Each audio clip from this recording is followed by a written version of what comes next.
Good evening, friends. So let's now start with one of the most important pressure curves in medicine called jugular venous pressure, right? Uh, First of all, we will draw the basic design of the jugular venous pressure, right? So over here, there is a wave, right? Then there is slight amount of descent, and then you have got C wave, right? Then there is again a descent, right? And then there is another wave called V wave, and then there is again a descent, right?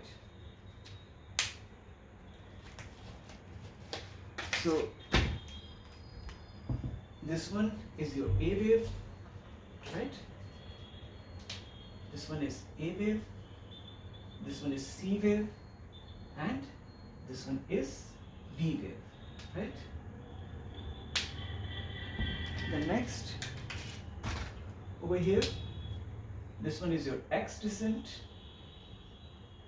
this one is X dash descent, and this one is Y descent. So why exactly we are discussing jugular venous pressure over here?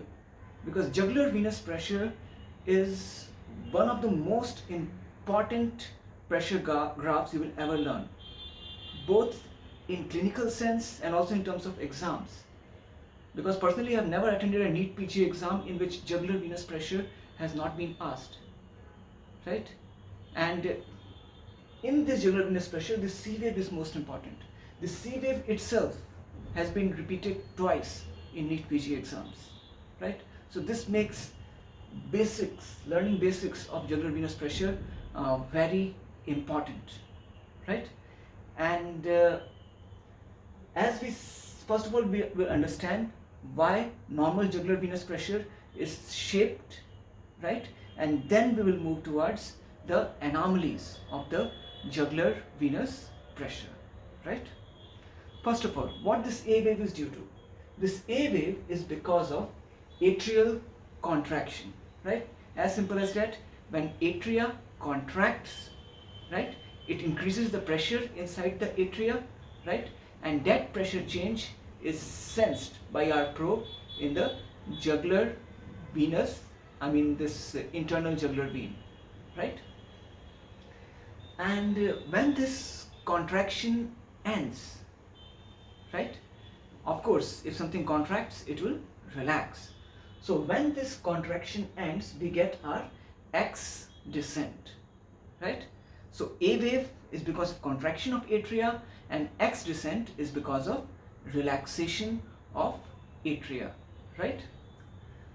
After that, what will happen? When the ventricles start contracting, they make the atrioventricular wall bulge inside the atria, and this increases the pressure inside the atrium, right? And this increase in pressure is again sensed by our probe in internal jugular vein, right? So this gives rise to C wave, right? This bulging of atrioventricular wall into the atria, this gives rise to C wave. This thing has been asked at least twice in NEET PG exams, and sometimes many good students end up making mistakes in such basic things because they have to read a lot of things, lot of dislocations, translocations, mutations are there. They have to memorize everything and they end up committing mistakes in something as simple as this, right? After that we will get our X dash descent. X dash descent is also because of relaxation of atria. So basically this X descent and X dash descent is one and the same thing, right? This C wave is basically an interruption in X descent, right? So X and X dash one and the same thing. This C wave due to bulging of atrioventricular wall inside the atria is merely an interruption over here, right? Then what we are seeing after this? After this we are seeing slow filling of atria, right? As we said, pulmonary vessels continuously supply blood into atria, right? So actually this wave, this V wave will be very broad, right? This V wave will be like 7 times the breadth of this A wave. So if you have to draw it to measure, then it will extend out of this board like this. It will be around 7 times wider than A wave, right? And this V wave is basically due to our atrial filling. As we know, atrial diastole is like 0.7 seconds long. So around in 0.7 seconds, atria is continuously filling itself, right? And after that, we get our Y descent. This Y descent will basically consist of 2 stages: our rapid passive ventricular filling and slow passive ventricular filling. Both these phases will contribute to our Y descent. So I think this much should be crystal clear now.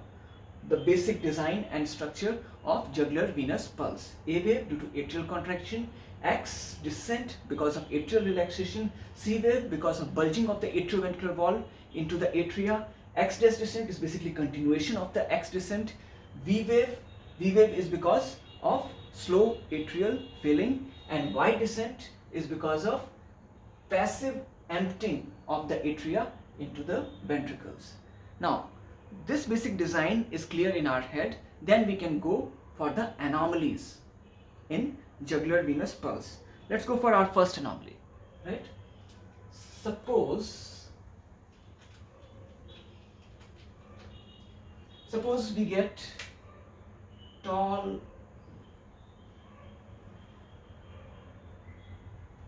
A waves. Huh? So what really we do mean by tall A waves? Tall A wave means atrial pressure is increasing. That means atria somehow has to increase, atria has to put some extra effort for pushing the blood into the ventricles. Now, this extra effort might be due to some obstruction in the passage, right? So this might be the case in mitral stenosis, tricuspid stenosis. In that case, atria has to apply some extra pressure to push the blood ahead, right? Then it might also be due to pulmonary hypertension. If there is pulmonary hypertension, the right ventricle has to apply lot more force to push the blood into the lungs, right? And this means that right ventricular pressure will increase, right? If right ventricular pressure is high, even atria has to apply a lot more pressure to push blood into the right ventricle. So it will be like a traffic jam, right? So this will also lead to higher right atrial pressure, right? So even pulmonary stenosis, even in case of pulmonary stenosis, right ventricle has to apply higher pressure to push the blood, and this will lead to cascading effect of right atria applying higher pressure to push the blood into ventricles, right? So be it mitral stenosis, tricuspid stenosis, pulmonary hypertension, all these will lead to tall A waves. But sometimes what we get is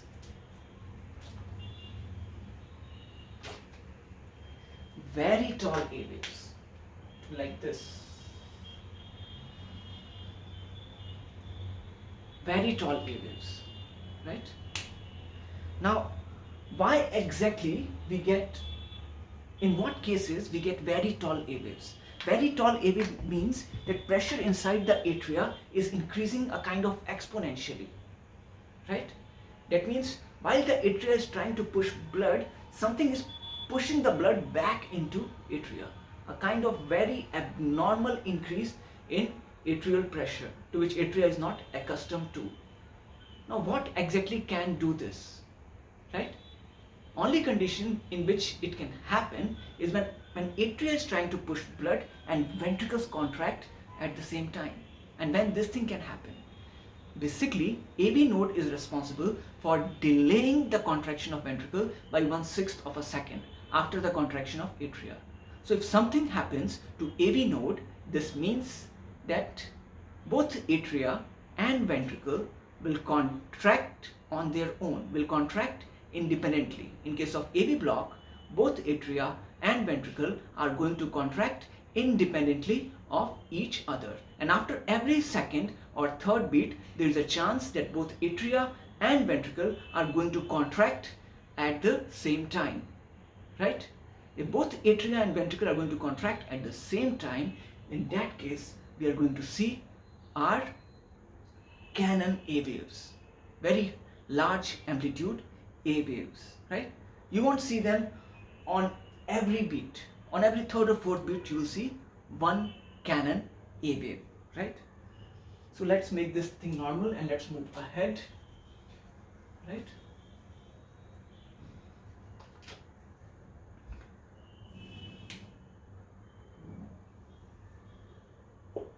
In which condition you will see tall C waves, right? Suppose this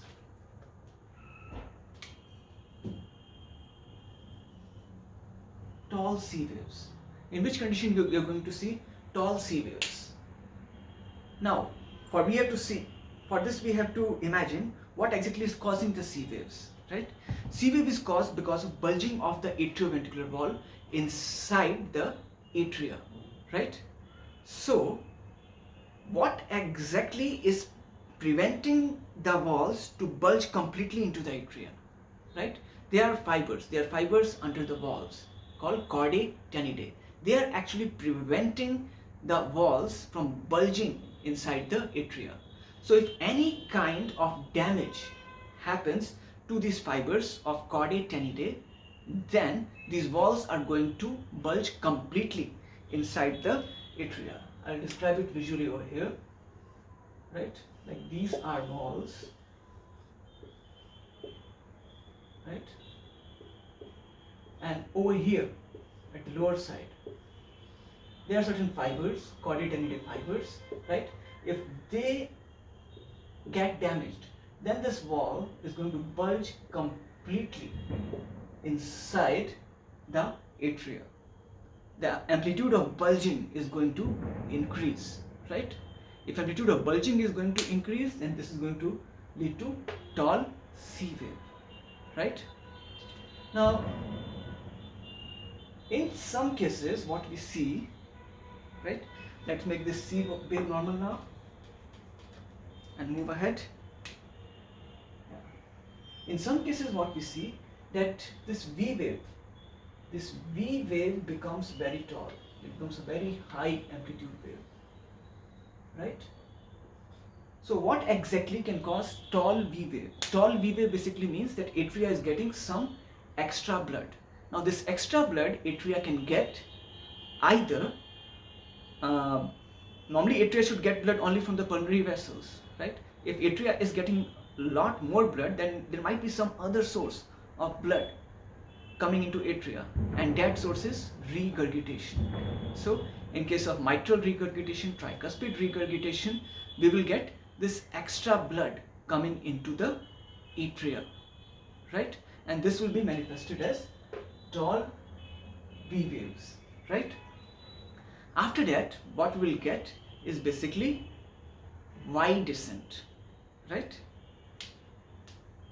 This Y descent is because of two phases of passive filling of the ventricle: rapid passive ventricular filling and slow passive ventricular filling, right?